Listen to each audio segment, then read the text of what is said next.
Good morning. Artificial intelligence is attracting trillions of dollars in new investment capital across the world. And the objective of AI technology is not to automate low-skill tasks. Those have largely already been automated.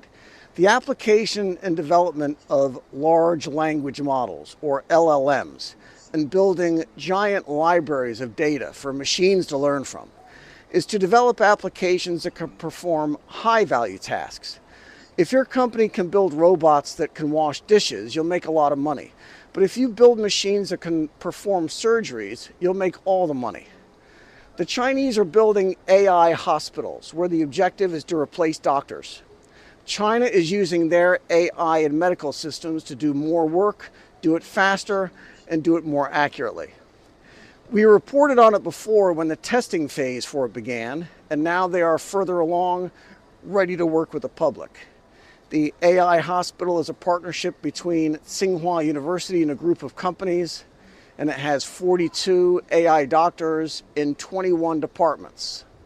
They're ready for public testing in the next 3 months. China acknowledges that they are behind the United States in AI spending and research, but experts here in China believe that they're going to catch up pretty fast. The factories are here. And here they can more readily deploy AI into real-world physical products like robots and electric cars. And it is just a giant market with huge populations of data to work with.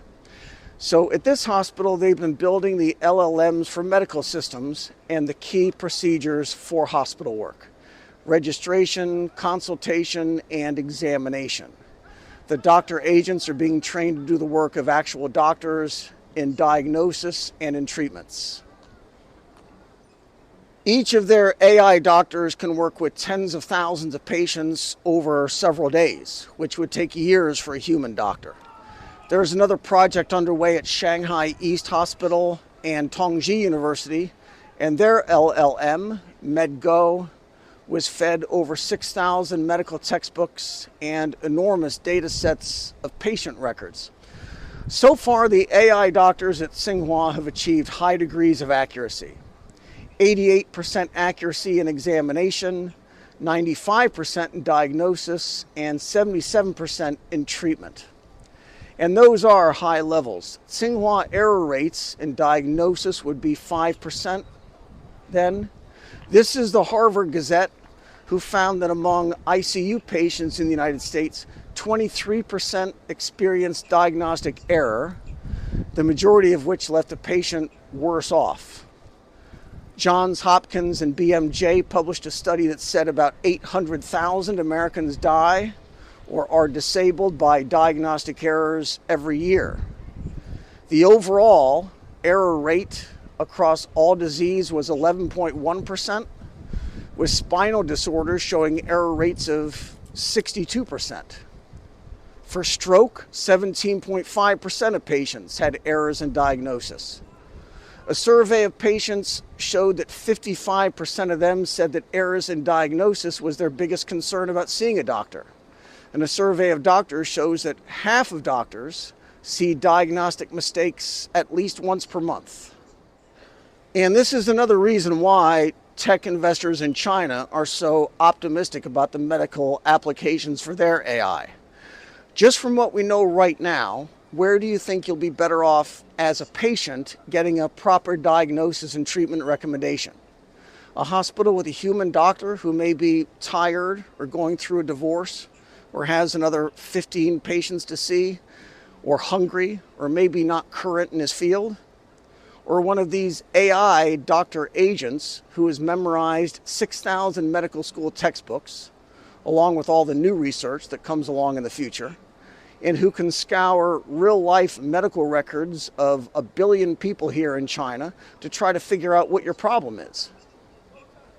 There is another issue with respect to market friendliness. To foreigners, it may sound a little off when Chinese officials claim to have advantages in these areas.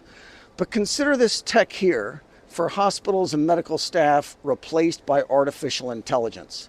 It will be a transformative and disruptive technology rolled out in scale first across China, than in the developing world where there are shortages of top doctors.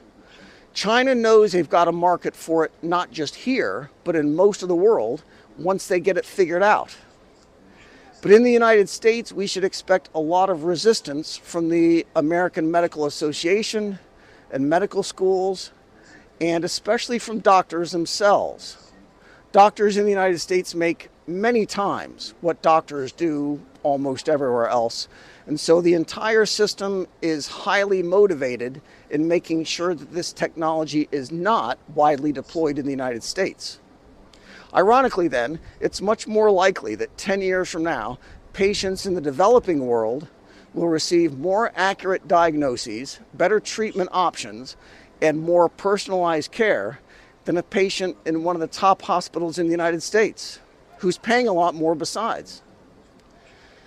This is Yuyao in Zhejiang province. Be good.